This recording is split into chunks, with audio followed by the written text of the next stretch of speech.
গতিকে মই সমৰ্থন খিলঞ্জীয়া বিৰোধী আজি আজ্ঞাহল নীতিৰ বিৰুদ্ধে বুজি পাইছে আচৰিত ৰাইজসকল এক অনুষ্ঠান আছিল য'ত চৰকাৰৰ বিভিন্ন সমস্যাসমূহৰ বিষয়ে আলোচনাৰ যি অনুষ্ঠান আৰু সেই অনুষ্ঠান একেবাৰে শেষত ৰণথলীত পৰিণত হ'লগৈ গালি গালাজ তৰ্কাতৰ্কি এনেকুৱা ধৰণৰ পৰিস্থিতিৰ সন্মুখীন হ'বলগীয়া হ'ল পিছত সাংবাদিকজনেও মানে কন্ট্ৰোল কৰিব পৰা নাছিল এনেকুৱা অৱস্থা হৈ গ'ল সো হেয়ে এই ভিডিওটো মই আপোনালোকৰ মাজলৈ আগবঢ়াই দিছো আৰু আশা কৰিছো ভিডিওটো আপোনালোকে সম্পূৰ্ণ চাব বুলি শাসকীয় পক্ষৰ ফালৰ পৰা কোৱা হৈছে গোপীনাথ বৰদলৈৰ পিছত যদি খিলঞ্জীয়াৰ হকে কোনোবা মুখ্যমন্ত্ৰীয়ে চিন্তা কৰিছে সেইজনেই কিন্তু হিমন্ত বিশ্ব শৰ্মা আৰু আপোনালোকে নৰাজ্যবাদী চিন্তা চৰ্চাৰেহে আগবাঢ়িছে বুলি কোৱা হৈছে সব কথাবোৰ বৰ সীমিত পৰিসৰত বেছি আলোচনা কৰিব নোৱাৰি তথাপি মই ক'ব খুজিছো যে গোপীনাথ বৰদলৈৰ যেটো দৃষ্টিভংগী আছিল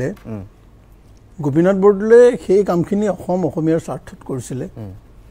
অসমৰ মানে যি স্বাধীনতা সংগ্ৰামৰ পিছত অসমীয়া জাতীয় হত্যাক উদ্ধত তুলি তেওঁ অসমখনৰ বিষয়ে চিন্তা কৰিছিল আৰু হিমন্ত বিশ্ব শৰ্মাই কি কৰিছে সেইবোৰ সবেই জানে ৰিজৰ্ট কিনিছে মুখ্যমন্ত্ৰী হৈ ডিব্ৰুগড়ৰ গোটেই মাটি কিনি পেলাইছে তেওঁলোকে এতিয়া নিজেই স্বীকাৰ কৰিছে তেওঁ বক্তব্যত তেখেতে যে মই সম্পত্তিবিলাক দি তুমি সম্পত্তি আহৰণ কিয় কৰিছা আৰু তুমি টকা ক'ত পাইছা হোৱাইট মানি মানে ঘটাৰ কিন্তু পদ্ধতিটো কিন্তু মানে আপত্তিজনক অকল হোৱাইট মানি বুলি ক'লে নহয় গতিকে সেই প্ৰসংগটো আজি আলোচনা নহয় এটা মই ক'ব খুজিছোঁ যে সোণাপুৰত হাইকোৰ্টে দেখোন ক'লেই যে তাত বেআইনী উচ্ছেদ হৈছে বুলি হয় ট্ৰাইবেল বেল্ট আমি কংগ্ৰেছ দলে সম্পূৰ্ণ মানি লওঁ যে ট্ৰাইবেল বেল্ট এণ্ড ব্লক থাকিব লাগিব কিন্তু তাত এটা কথা আছে যে ট্ৰাইবেল বেল্ট এণ্ড ব্লক 1950 চনত যেটা ঘোষণা কৰিছিল তাৰ আগতে যিখিনি মানুহ তাত নন ট্ৰাইবেল আছিল সেই মানুহখিনিয়ে কিন্তু তাত সেফগাৰ্ড পাব তেওঁলোকে সম্পূৰ্ণ নাগৰিকৰ অধিকাৰ মাটি সম্পত্তিৰ অধিকাৰ তেওঁলোকৰ তাত থাকিব গতিকে এতিয়া ম্যাদীপট্টাৰ মানুহক তাত 50ৰ আগৰ যিখিনি মানুহ তাত আছে সেই মানুহখিনিক কিন্তু হিমন্ত বিশ্ব শৰ্মা আক্ৰমণভাৱে কৰিছে আৰু এইটোতো হয় যে তাত বিশেষ এটা সম্প্ৰদায় মই নাম নকওঁ বিশেষ এটা সম্প্ৰদায়ৰ মানুহক তেওঁলোকে উচ্ছেদ কৰিছে আৰু উচ্ছেদৰ বাবে নোটিছ দি আছে অনুষ্ঠানটো চৰ্চা হৈ গ'ল কাৰণে এটা কথা ক'ব বিচাৰিছো প্ৰতিটো গণ আন্দোলনৰে কিন্তু এটা 97% মানুহ সেই ইস্যুটো লৈ পেলাই খুব এলাৰ্ট থাকে কোনোবা অপজিটত থাকে কোনোবা পজিটিভ কোনোবা নিগেটিভ এইটো সঁচা কথা কিন্তু কথা হৈছে এই পজিটিভ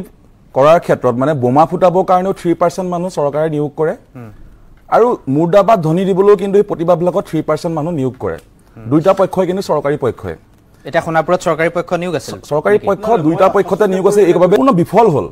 হোৱাৰ পিছত ৰাইজে বুজি পালে যে বিজেপি এছন আমাক না বিশুদ্ধ খোৱা পানী দিব পাৰিলে না মহিলাৰ সুৰক্ষা দিব পাৰিলে না আজি ভাল শিক্ষা ব্যৱস্থা কৰিব পাৰিলে না ভাল স্বাস্থ্য ব্যৱস্থা মানে ঠিকাদাৰ লগাই কমিশন 60-40 কৰি পেলাই বিল্ডিং বনালে স্বাস্থ্য খণ্ডৰ উন্নয়ন নহয় যদি ইমানেই স্বাস্থ্য খণ্ডৰ উন্নয়ন হৈছে অসমৰ 23খন বোলে মহাবিদ্যালয় বনালে স্বাস্থ্য খণ্ডত ডক্টৰ নাই গেছৰ ঔষধটা পাবলৈ নাই গোটেই মানুহ আহি অসমৰ মানুহ গুৱাহাটী জিএমচি লে কেলে আহে গতিকে চাওক আজি এটা কথা আজি গুৱাহাটীৰ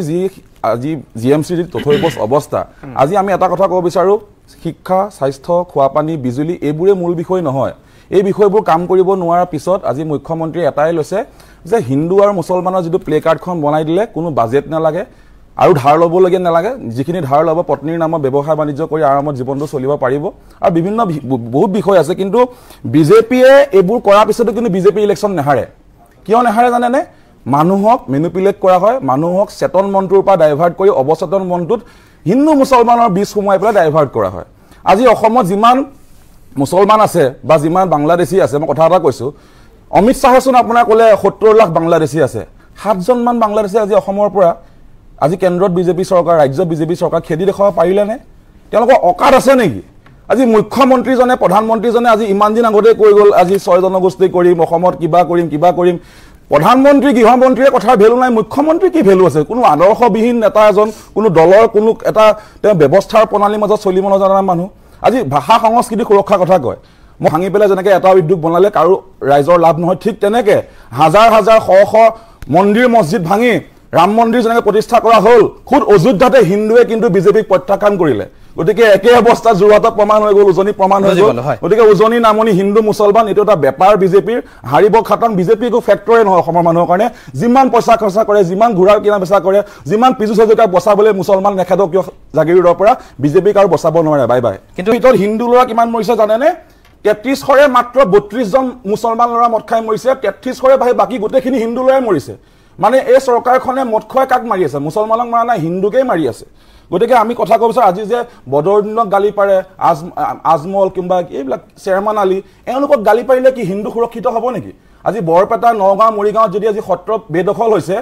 চৰকাৰ কাৰ পাৱাৰ কাৰ এছপি কোন ডিচি কোন প্ৰশাসন কাৰ হাতত আছে কি কৰি আছে খাৰু পিন্ধি আছে নেকি হাতত দম নাই নেকি বিজেপিৰ কি কৰিছে আপোনালোকে উচ্ছেদ কৰিব বিচাৰিছে নিয়মমতে কৰক আজি ভাৰতৰ সংবিধান আছে ন্যায়ালয় আছে আদালতৰ ব্যৱস্থাপনা আছে সেইবোৰ নস্যাৎ কৰি আপোনালোকে পাব্লিক চেম্পেথি ল'বলৈ কোনোবা নিৰ্দোষী মানুহক আনি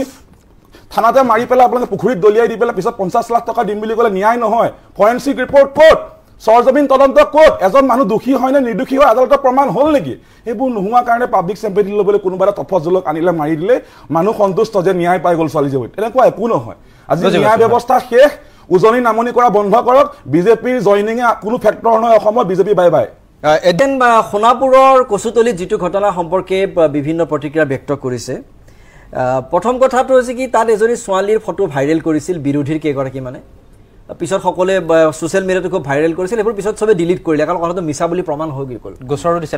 মানে গোচৰো দিছে সেইকাৰণে মানে বিৰোধী কিমান মিছা কথা কয় সোশ্যাল মিডিয়াত সেই ছোৱালীজনী ফটোটো তেওঁলোকে ব্যৱহাৰ কৰাটোই প্ৰমাণ তে বিৰোধী কিমান মানুহক মিছগাইড কৰিব পাৰে যিজনী ছোৱালীক গুলিওৱা নাই যিজনী ছোৱালীক হেৰি কৰা নাই সেই ছোৱালীজনীৰ ফটোটোৰ বিৰোধে ইমান দালাফাল কৰিলে কেইজনমান মানুহে সোশ্যাল মিডিয়াত ওলাইছে বিৰোধীয়ে কৰা নাই সেইটো সোশ্যাল মিডিয়াত দাদা মই কওঁতে একদম মাতা না মূৰ্খনি শুনি ল'ব ধৈৰ্য ৰাখিব সেইটো সোশ্যাল মিডিয়াত কৰা গোটেইখিনি মানুহ বিৰোধীৰ আটাইখিনি কৰ্মী মই আমি গোটেইখিনি আইডেন্টিফাই কৰি থৈছো আমি জানো কাৰ কাৰ আছে পিছত সবে ডিলিট কৰিছে বিৰোধীয়ে সদায় এটা নিগেটিভ প্ৰচাৰ এটা মানুহক মানে বিভ্ৰান্ত কৰিব কেনে কৰা এইবিলাক কাম শেষত সবে ডিলিট কৰাটো প্ৰমাণ কৰিলে যে তেওঁলোকে এইটো মিছা কথা কৈছিল বিৰোধীয়ে বাৰে বাৰে কয় তাত যিখিনি মানুহ হয় পুলিচে কিয় গুলি চলাবলগীয়া হৈছিল একমাত্ৰ দেৱব্ৰত শইকীয়া ডাঙৰীয়াৰ সংবাদ মেলাৰ পিছত মানুহখিনি উত্তেজিত হৈছিল পুলিচে আত্মৰক্ষাৰ কাৰণে গুলিব লগা হৈ গ'ল তাত আৰু পুলিচৰ যেতিয়া 22 গৰাকী মানুহ আহত হ'ল বিৰোধীয়ে এবাৰ সমমৰ্মিতা প্ৰকাশ নকৰিলে পুলিচৰ পক্ষত আৰু বিৰোধীৰ কথাটো কি ভোট বেংক ভোট বেংকৰ মানুহখিনি সন্তুষ্ট নহব বিৰোধী সব চলি যাব আপুনি দেৱব্ৰত শইকীয়াক যে অভিযোগটো আনিছে না আপুনি এই অভিযোগ নানিব আপুনি আপোনাৰ কথাক ৰাইটৰ আপুনি কৈ দিব নহয় যে মানুহখিনি উচতাইছে আপুনি দেৱব্ৰত শইকীয়া ন শুনক আপুনি আপোনাৰ বক্তব্য ক'ব আপোনাৰ বক্তব্য ক'ব মোৰ আপুনি কতে মই মাতা নাই নহয় মই ধৈৰ্য ৰাখিছো কিয় ক'ব মই শুনা ধৈৰ্য ৰাখিছো আপুনি মানুহ মিছগাইড কিয় কৰিকে মানুহক সোণাপুৰৰ দাদা মোৰ কথা ক'ব নোৱাৰে নহয় তাৰ পিছত কংগ্ৰেছৰ প্ৰতিনিধিসকল গ'ল তাত খিলঞ্জীয়া মানুহে কংগ্ৰেছৰ প্ৰতিনিধিসকলক খেদি পঠিয়ালে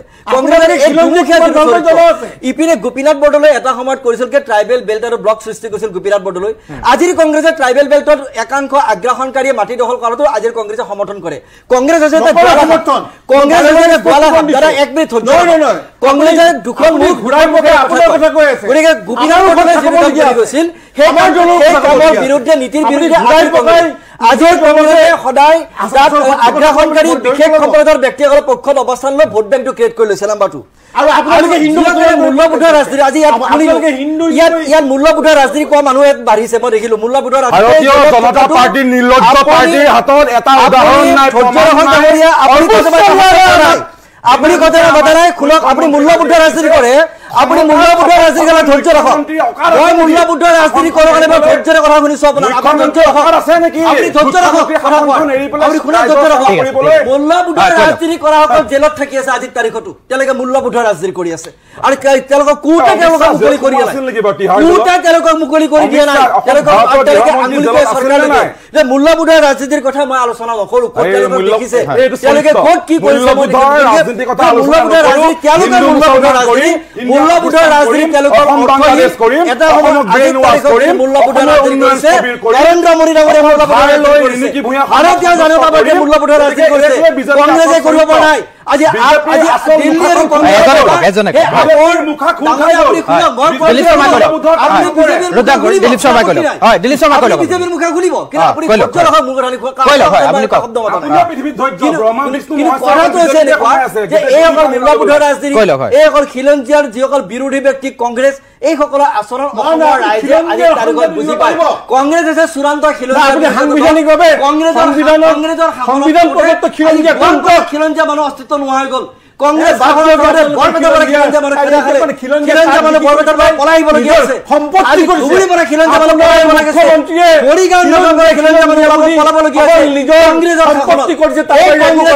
চূড়ান্ত খিলঞ্জীয়া বিৰোধী আজি খিলঞ্জীয়াৰ অস্তিত্ব নোহোৱা কৰি দিছে একমাত্ৰ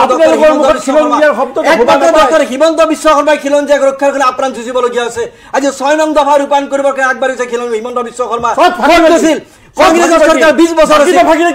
চুক্তি যেটা স্বাক্ষৰ আছিল পৰৱৰ্তী 20 বছৰ কংগ্ৰেছৰ চৰকাৰ আছিল কিয় তেওঁলোকে 6 নং দফা ৰূপায়ণ কৰিব নোৱাৰে কংগ্ৰেছে কক 20 বছৰ কংগ্ৰেছৰ চৰকাৰ আছিল তেওঁলোকে ধৈৰ্য ৰাখক আপুনি কথা নামাতো নিৰ্লজ্জ নহয় আপোনালোকে যে মই আপোনালোকক হস্তক্ষেপ কৰিম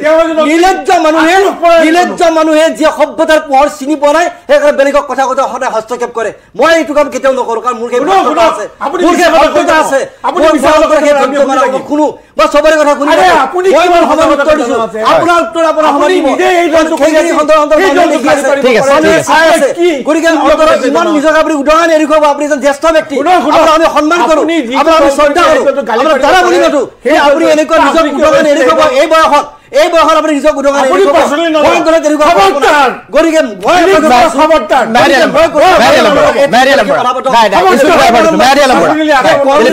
ভিডিঅ'টো চাই কেনেকুৱা লাগিল আপোনালোকে মোক কমেণ্ট কৰি জনাব আৰু প্ৰথমবাৰ যদি আহিছে চেনেলটো ছাবস্ক্ৰাইব কৰি ৰাখিব কাৰণ মই এনেকুৱা ধৰণৰ ভিডিঅ' আপোনালোকৰ মাজলৈ প্ৰস্তুত কৰোঁ তো ঠিক আছে আজি ভিডিঅ'টো ইয়াতে সামৰি মাৰিছোঁ পুনৰ লগ পাম নতুন এটা ভিডিঅ'ৰ সৈতে আজিলৈ